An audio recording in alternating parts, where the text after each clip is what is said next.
looking sharp there, kid.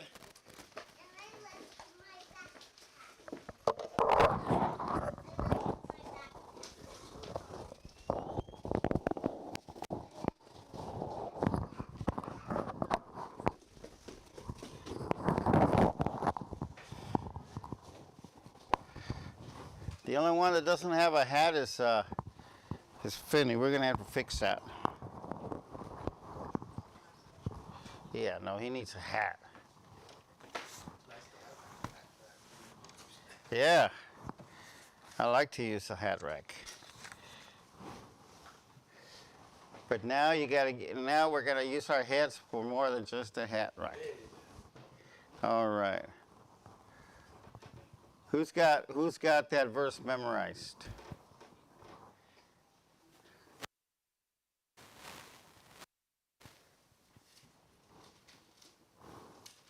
I know it's a long one.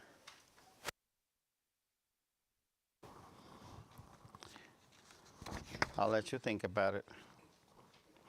All right. We were talking about giving in the believer. And we were going through that, and then we took a little break to teach about Santa Claus. Oh, there's Victor. I'm teaching about Santa Claus. So, what do you remember about Santa Claus? Or maybe you figure something else out about him. Yes.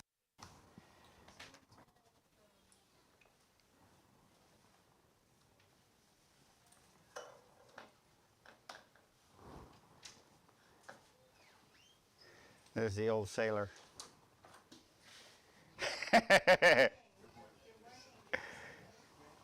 Yes.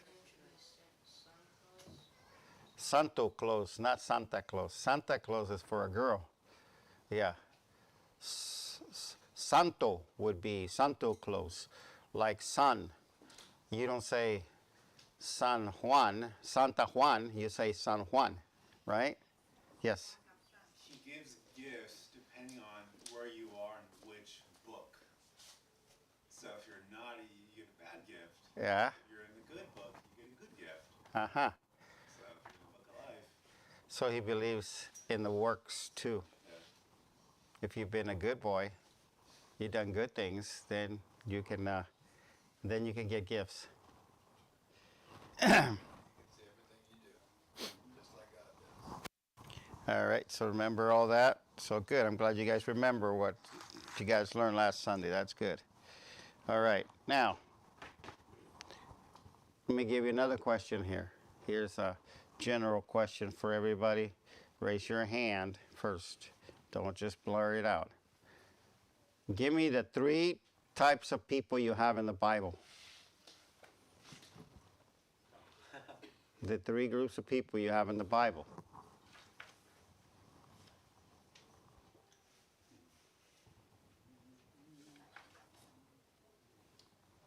The 3 times. Yeah. Anybody just... What? Jewish, Christian, Gentiles? You didn't have to give me all 3 of them, but yeah. Jews, Christians, and Gentiles. That's right. You got 3 people. Why is that important, anybody? Why is that important to know why there's 3 people in the Bible, 3 types of people in the Bible? So you can rightly divide. Very good. To rightly divide. Why is that? What does that have to do with rightly dividing? What does that got to do with the people? In Matthew 24, who's God talking to? I'm going to teach you something here. In Matthew 24, who is God talking to? People like to say that this is the end times and this is the Christians. And tell me, is he talking to the Christians? Jews. Exactly. You have to be careful when you're reading your Bible, find out who he's talking to. And the reason I'm telling you this is because you have to work. Oh, sorry. It's right before everything starts kicking off. Because Mhm. especially in verse 15, 16, 17, 18, especially the abomination of desolation in verse 15 right away. Mm-hmm. And then let them which is on the housetop not come down and take anything out of his house, neither let him which is in the field return back to his clothes, and woe to them that are with child. So he's just saying, like, once it happens, you guys need to start running. Mm-hmm. Yeah. And woe to them that are with child. In other words, there's another place in the Bible, in the Gospels, where it says that they that have wives live like they don't have one. Because of this.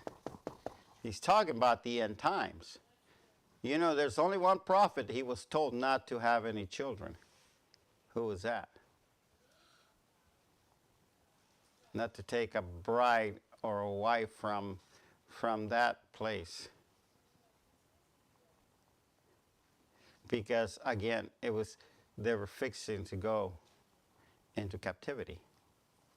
Jeremiah. So you see, you got to be careful, like you said. And if you look at Matthew 24, a lot of people like to go there, because you'll find a lot of people starting to go there because they want to tell you, oh, you know, we're in the last days, and so they'll tell you got to endure to the end. Do you got to endure to the end? Why not? We will be here. Okay, but if let's say that they were right, will we have to endure to the end? Why not? No, because we're saved. We're saved. We're redeemed. We have eternal life, right? And the people that think they're going to stay through the mid-trib, they're going to go through the tribulation. What do you do? What happens during the tribulation? You can't buy or sell unless you have what? And whoever gets the mark goes to hell automatically. So you see the conflict there between us, and they don't think about that. People who are there's a lot of Christians out there teaching that you're going to go through the tribulation, and but they don't know their Bible. All right. If you look at Matthew here, and Matthew is one of the ones that they break their neck. I told you Matthew, Acts, Hebrews are three of the books where people break their neck. Okay, what I mean by that? A lot of Christians get this actually they get some false doctrine out of them. Acts chapter 2 is what doctrine do they get out of there? Well, they believe, well, you gotta be baptized to be saved. That's one of those, okay. Even though we're called Baptist, we're not crazy about it. We know that, yes, you got to be baptized. Baptism is a what? Outward appearance of what happened inwardly, spiritually. What happened to you spiritually, okay? Is there a baptism that happens? It's a spiritual baptism. It's not a physical baptism. Amen. Peter tells you that. Not the putting away of the dirt of the flesh, filth of the flesh, but the answer of a conscience. All right, look at 24 here. Go. I will get to the giving in a few minutes. We'll close up the giving today.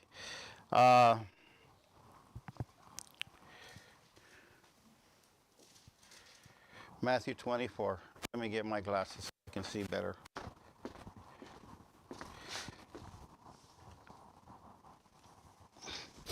This is Sunday school. Now, if Jesus came, how come we have all these troubles? You know how they sing Christmas, peace on earth, goodwill to men. Why do we have that trouble? Ye shall have tribulation. And he made a promise because they forget that because they didn't see the church. They saw the king is coming, and yes, we sing about a coming king, right?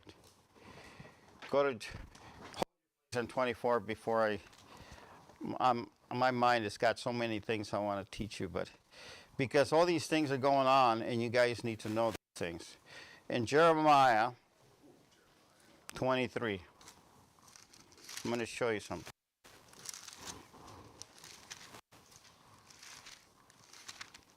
I know I showed it to you before, but I'll show it again.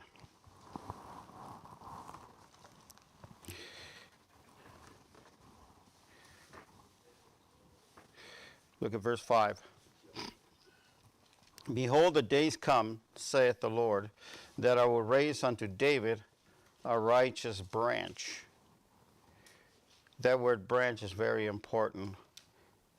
Next year I'll show you why that's important. I'm going to teach on the tabernacle.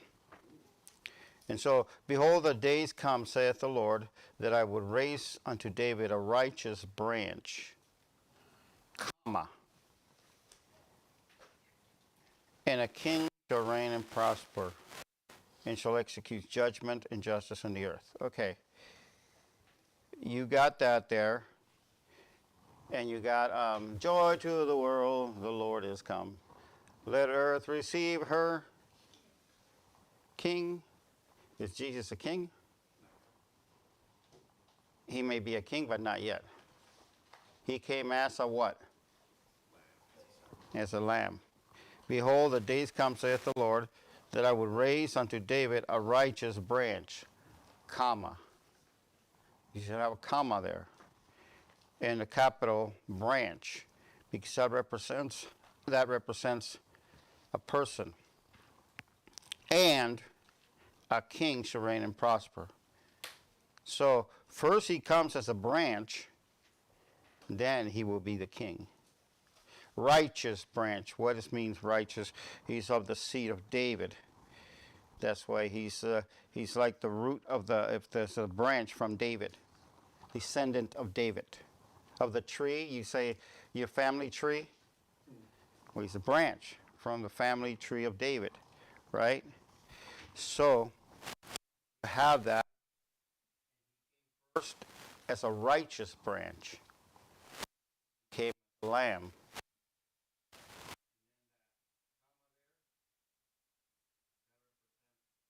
Division. 2,000 years probably whenever he comes. Then after he defeats Satan, he's going to reign for 1,000 years. He'll be the king. That's what the Jews were waiting for. They wanted to see a king. Go back to Matthew. That's why Matthew, if you go to Matthew, look at Matthew chapter 1. Keep your place there in Matthew 24, but we'll go to Matthew 20, Matthew chapter 1. Now, I don't know how these are just going off of my head, so you guys got to be patient with me here. Now, we'll look at how he says here, the book of generations of Jesus Christ, the son of David, son of David, the son of Abraham. Okay, you notice how he goes directly doesn't Abraham come before David? Yeah, but he put David first. Why? Matthew is dealing with Jesus as a king.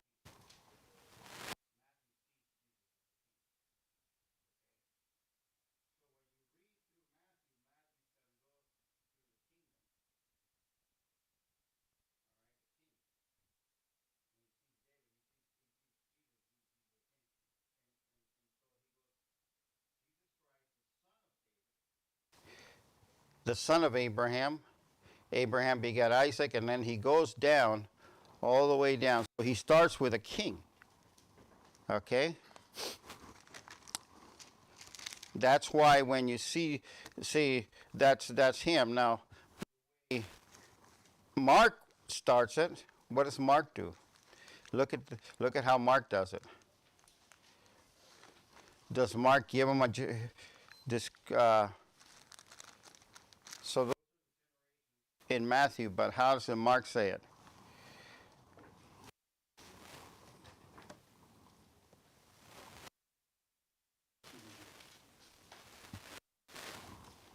Notice what he's doing? He goes, the Son of God, as it is written in the prophets, behold, I send my messenger. Yeah, he says he's the Son of God, but what's a messenger?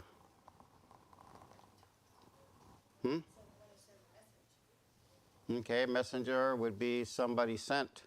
What's a messenger? If I send Felipe somewhere, he's a messenger. So he's serving who? If I send, he's serving me, right? He's a servant. Mark, you see him as a servant. That's why Mark, when you read the book of Mark, it moves really fast. Right away. And in fact, there's a certain word that he uses. And he starts right away. He goes to verse 3, the voice of one crying in the wilderness. John did baptize. See how fast he baptizes him? Not even in it's the third verse, man. He's already being baptized. Fourth verse, I mean, it's already being baptized. In Matthew, he doesn't get baptized until chapter 3. Here he's getting baptized in verse 4 of the first chapter. And so everything moves really quick. He's a servant, and he's not, you don't find him too much rebuking people here because he's a servant. He sees him as a servant. All right, look at Luke. Yes, sir. He actually starts baptizing Jesus verse 4 through 8 is just identifying John. Right, John the Baptist, you're right. Okay, yeah. So it's still in the first chapter. I mean, he's baptizing not even the chapter is not, it's barely the beginning of the chapter and he's already getting baptized. So but in Luke, how does Luke start?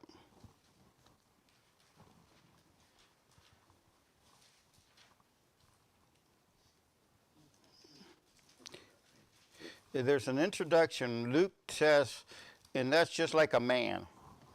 A man makes everything difficult. For as much as many have taken a hand to set forth in order the declaration of those things which are most surely believed among us, even they deliver them unto us, which from the beginning were eyewitnesses and ministers of the word. It seemed good to me also, having had perfect understanding of all things from the perfect, you see. And so he goes on, most excellent Theophilus. So he's writing to a man, okay? There was in the day, so finally, verse 5, he finally gets to the point. There was, any of you ever tried to read a theological book? The professors? You may read around 20 pages before you finally get to the point. And it's just like, okay, you said all that to say that. And that's man. Man likes to make things difficult. There was in the days of Herod, king Judea, a certain priest. You notice he's Zacharias, the priest. Zacharias again. So Luke sees him as the man. So when Luke, you will see him as the perfect man. Jesus is the perfect man. You want to see a man who's perfect? That would be Jesus. And you find him in Luke. And of course, John sees him as what? We've been going through the book of John. John sees him as what? Beanie? What does John see him as?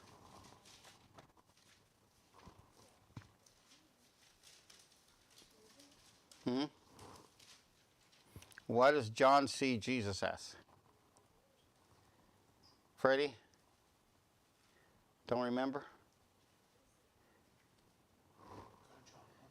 Philippe? God. In the beginning was the Word, and the Word was God, and the Word was God. Remember, you showed me that last time I asked you a question? Okay. There you have, and so rightly dividing the word truth. Back to Matthew 24. Because people like to say, oh, all the Gospels are the same. They're just the same. No, they're not. They're not the same. If you figure out how they're writing and who they're writing to is very important. So So if Matthew sees him as a king, who do you think he's writing to? Whose attention is he trying to get? The Jews. The Jews saw him as a king. And of course, you know that there was a lot of slaves back in the time when Jesus came. Most of the world was slaves. So servants, Mark. And of course, Luke, where did we get the Olympics from? Greece. Who had been in charge? The Greeks. Remember? And then Rome came. So the Greeks believe in the perfect man, you know, the Olympics. So Luke is trying to reach them. And of course, John, he's just God. Yes. Is that why he starts, kind of like why the Lord has Luke start off the way he starts, Mhm. very much from like his doctor perspective, where he's like, Right. I'm going to break it down because you guys, the Greeks, see Yeah. the wisdom. So it's like, well, you Right. can't get it this way, so we'll start it this way. Mm-hmm. Remember what the Apostle Paul said, I became all things to all men that I might win some. Okay, so basically you're looking at that, okay? So look at chapter 24, we'll start verse 1. Then Jesus went out and departed from the temple, and his disciples came to him to show him the building of the temple. The temple means a lot to them. Why? Because of the tabernacle. And Jesus said unto them, See ye all these things? Verily I say unto you, there shall not be left here one stone upon another that shall not be thrown down. And he sat upon the Mount of Olives. The disciples came unto him privately, saying, Tell us, when shall these things be? And what shall be the sign of the coming and of the end of the world? Okay. Now, what are they asking him? Tell us when these things will be. What shall be the sign of thy coming and of the end of the world? There's three things going on there. All right. Now, what's he say? What did he tell them? The one building, there should not be, in verse 1, there should not be one stone left upon another, but everything shall be thrown down. When did that happen? That happened. 70 AD. I think it was Titus came in there, and he just tore everything down. And so tore the everything, and there was and Jesus answered and said unto them, verse 4, Take heed that no man deceive you, for many shall come in my name, saying, I am Christ, and shall deceive many. Has there been many people coming saying that they're Christ? Yeah. It's so simple. And ye shall hear of wars and rumors of wars. See that ye be not troubled. Even now we're still hearing this rumors of wars. It's still going on. Okay? For all these things must come to pass, but the end is not yet. All right? For nation shall rise against nation, kingdom against kingdom, and there shall be famines and pestilence, earthquakes in divers places. All these are the beginning of sorrows. That's just the beginning. All these things that are going on, you guys, it's not the end of the world. It's just, yeah, exactly. And some preachers have a longer introduction than others. So we got verse 9. Then shall they deliver you to be afflicted, and shall kill you, and ye shall be hated of all nations for my name's sake. I want you to see something there. What do you see there? Verse 9. That's how you know who he's talking to. Who's he talking to? Verse 9. Anybody? Give me the Jews. I want you to see that. Did you see something there? Then shall they deliver you up to be afflicted, and shall kill you, and ye shall be hated of all nations. Who hates? All the nations hate who? The Jews. Are we not living in those times? And it's going to get worse. I'm telling you, it's going to get worse. We got some dummies, some Christians who are not in the book, who don't like the book, well, they say they're Bible believers, but they don't know the book. And so they think that the Jews are bad. They're completely surrounded by their enemies, the Arabs. They're completely surrounded, and there's this tiny little nation, and you wonder how they don't get, overwhelmed by their enemies because of God. You guys are watching a miracle. Literally, the world is watching a miracle, and they still don't believe it. Yes. A few years back, or it might have been last year, Iran had shot over 1,000 rockets. Not only Iran, but rockets Jordan from the Saudi Arabia desert. Hamas, Hezbollah, all those guys, and they had all those enemies surrounded him. Nobody died.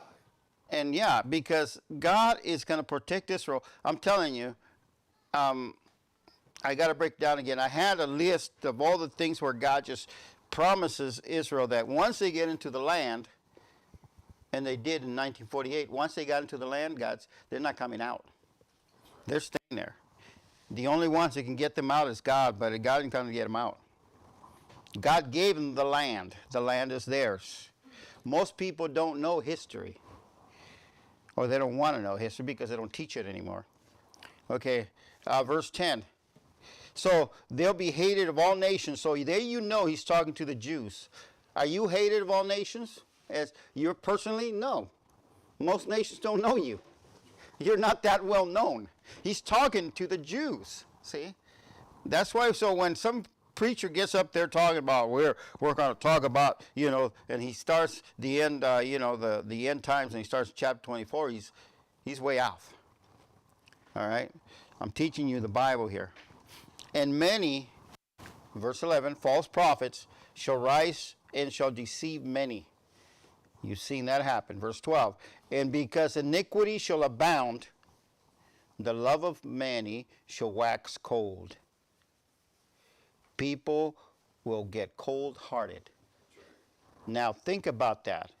Because iniquity shall abound, the love of many shall wax cold. If we're talking about Jewish people, we're talking about, he's talking about many. He's not just talking to Jews here. He's talking about the love of many shall wax cold. Women today, nothing for this came out a long time ago, but well, if you don't abandon your baby, bring them to a fire station or something. Right. That's cold, man. For a mother to just abandon her kids, that's cold.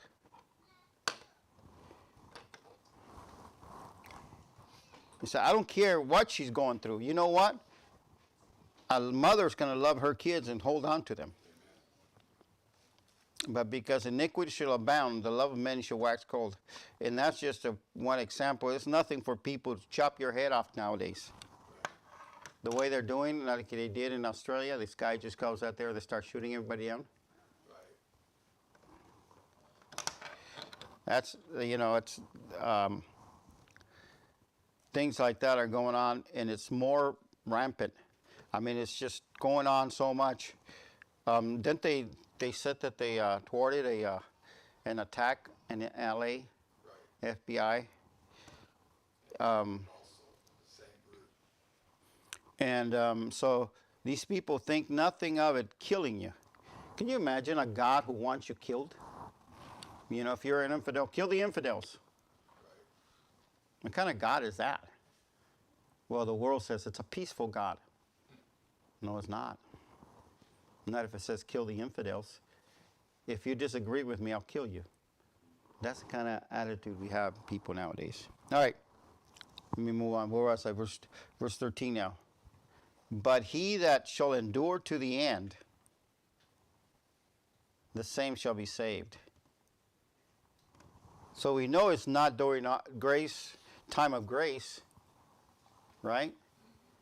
Because there you got to endure to the end to be saved. How do you get saved today?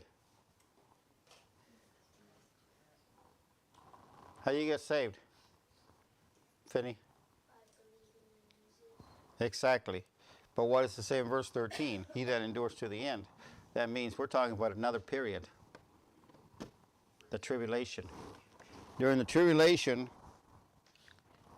you're going to have to you're going to have to do good works, just like the law in the Old Testament. You're going back to the Old Testament. This is Jewish time. All right.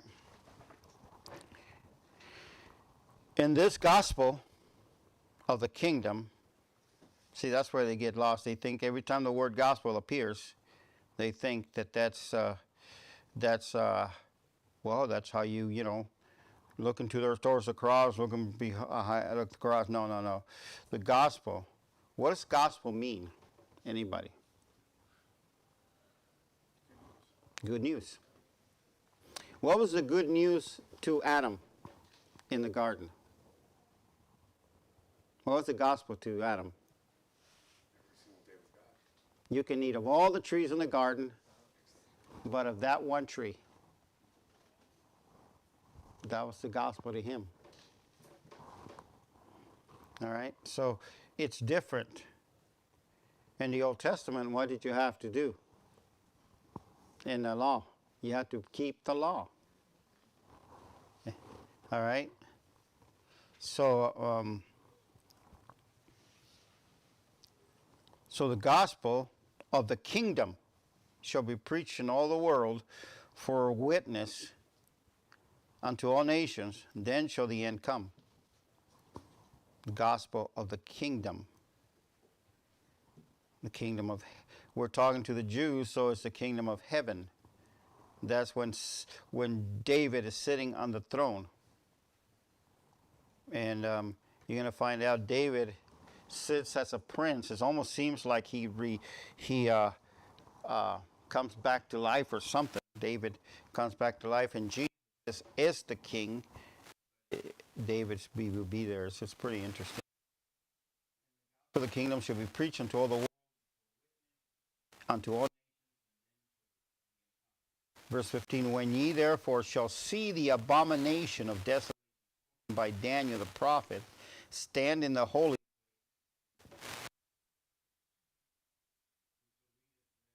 understand, them which be in Judea flee into the mountains. Let me ask you something. Are you in Judea? Where's Judea at? You know where Judea is, Felipe? Exactly. Where is it at? Judea is in Israel. Remember Judea? Yeah, same thing. Okay? If you're not a Jew, you're not in Judea, don't worry about it. Let him which is on the housetop not come down to take anything out of his house, neither let him which is in the field return back to take his clothes. And woe unto them that are with child, to them that give suck in those days. Why? Because you're going to be chased. They're going to be persecuting you. You're going to be running. But pray that your flight be not in winter.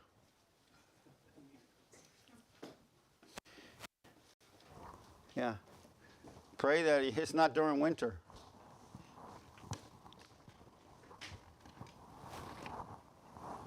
Would winter affect somebody like in the Philippines? No, because it's hot over there. He's talking about winter here because it's cold. In Israel. We're talking about Israel here. So that's why it's so important to know what you're talking about, where you're talking about, who's he talking to, and he's talking here to the Jews. One to them that are with child in them, and then pray that your flight be not in winter, neither on the Sabbath day. Now, why would you worry about the Sabbath day? You're not a Jew. For then shall the great tribulation, such as was not since the beginning of the world to this time, no, nor ever shall be, the great tribulation. See, you and I will have tribulations, right? But this is called the great tribulation. All right? What Jesus said, in this world ye shall have tribulation. But be of good cheer, I've overcome the world. Except those days should be shortened, there should no flesh be saved. So God's mercy, he's going to shorten it for a little while. So it's not going to be as long, but he's going to shorten it. Only God can do that. Can God shorten it? How is he going to shorten it? I don't know, but could you think about it? What did he do in Joshua? Who remembers what he did in Joshua? What did God do in Joshua, in the book of Joshua? He held the sun still for a man. Man said, sun, stand still. And then Joshua said, sun, stand still. And then, so he could defeat his enemies completely.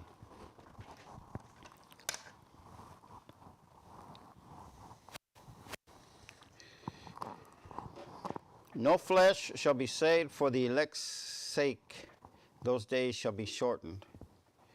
Talking for the Jews. 23.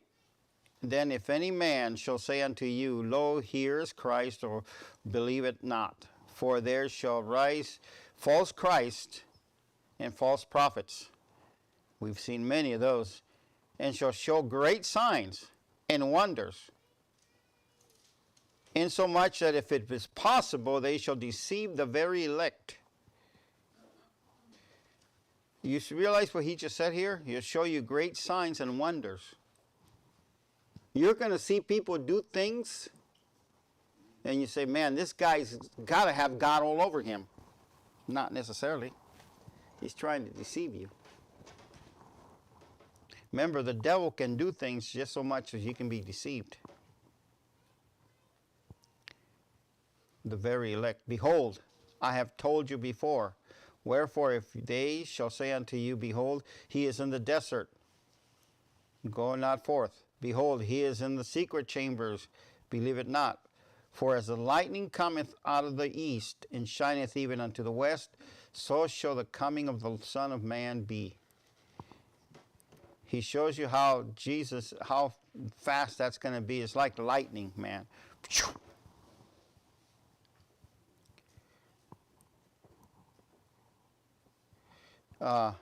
Son of Man. That's how you know he's talking to the Jews. Paul never used this terminology, Son of Man. Paul never used that. That's the Jewish term. That's a Jewish term there, Son of Man. Always like Jesus, a son of David, Jesus, but you'll never see Son of Man used by Paul.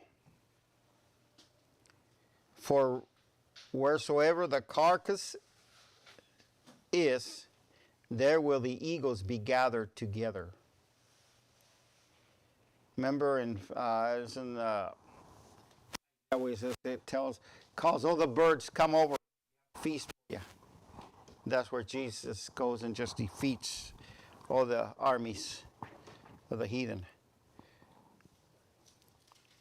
Verse 29, immediately after the tribulation of those days shall the sun be darkened, and the moon shall not give her light. See, when people start saying, oh, did you see the moon? It was you know what? No. Immediately after the tribulation of those days. It's the end. After everything's over. That's going to happen. The sun be darkened, and the moon shall not give her light, and the stars shall fall from heaven, and the powers of heaven shall be shaken. The powers of heaven? What do you think that refers to, Victor?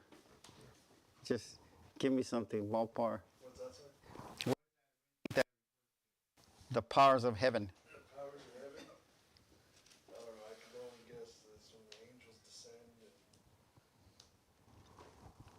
Oh, yeah, okay. Anybody else?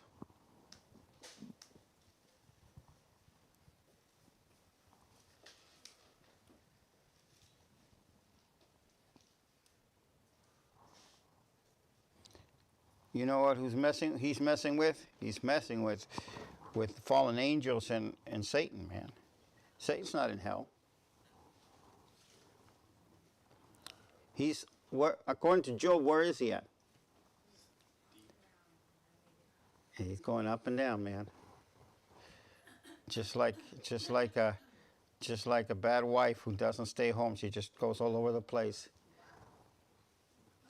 To and fro, up and down. Yeah. No, there's a reason why he says it that way, yeah. I'm not being funny. It's just this. Then shall appear the sign of the Son of Man in heaven. Then shall all the tribes of the earth mourn, and they shall see the Son of Man coming in the clouds of heaven with power and great glory. And he shall send his angels with a great sound of trumpet, and they shall gather his elect from the four winds, from the one end of heaven to the other.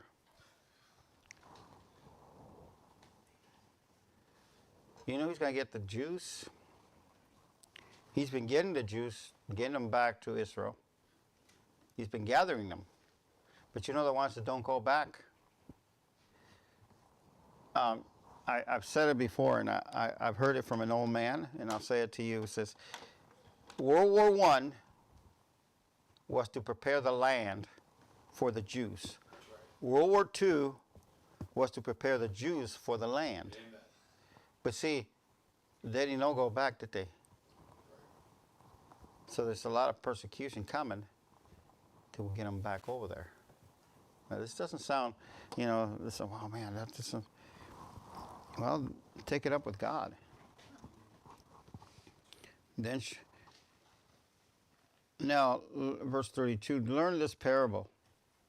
Learn a parable of the fig tree.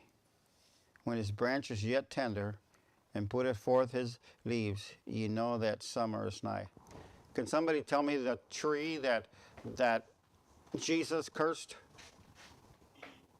What? What tree that Jesus cursed? What fruit was it? Fig tree. Remember when he was hungry and he went to the fig tree? Didn't find any fruit in it. Yes, the Georgia peach tree. What do you got against peaches?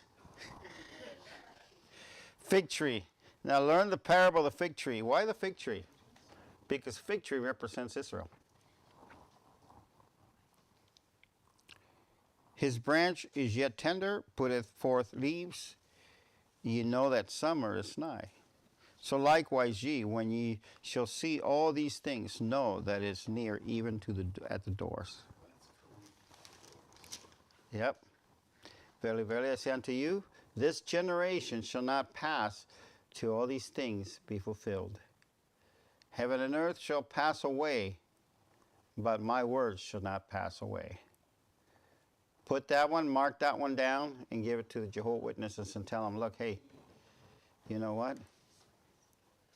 If you're not going to go to 144,000, then you're going to inherit the earth. Guess what's going to happen to the earth? It's going to pass away. Where are you going then? All right, so looks like I even ran out of time. That was just an introduction. That was just having fun. All right, guys, so I just wanted to show you guys, all you have to do is read your Bible. It's right there. People get so messed up because they're listening to other people that have no idea what they're teaching just because they went to the big colleges and they have the big letters behind their names, PhD, FGD or whatever. You know what, man? It doesn't matter. BS degrees, whatever. God's going to teach his prophets, the Bible says. God will teach his prophets. The ministry, God calls you to ministry. It's not a profession. It's become a profession. It's a ministry, and God calls the preachers. Believe me, when I try to get out of it, and God says, no, you got to keep going. So it can't, God puts you in, God takes you out. And he can take you out different ways. And so we see this, and you're going to see more and more. You say, I'm prophesying. No, I'm just telling you what the Bible says.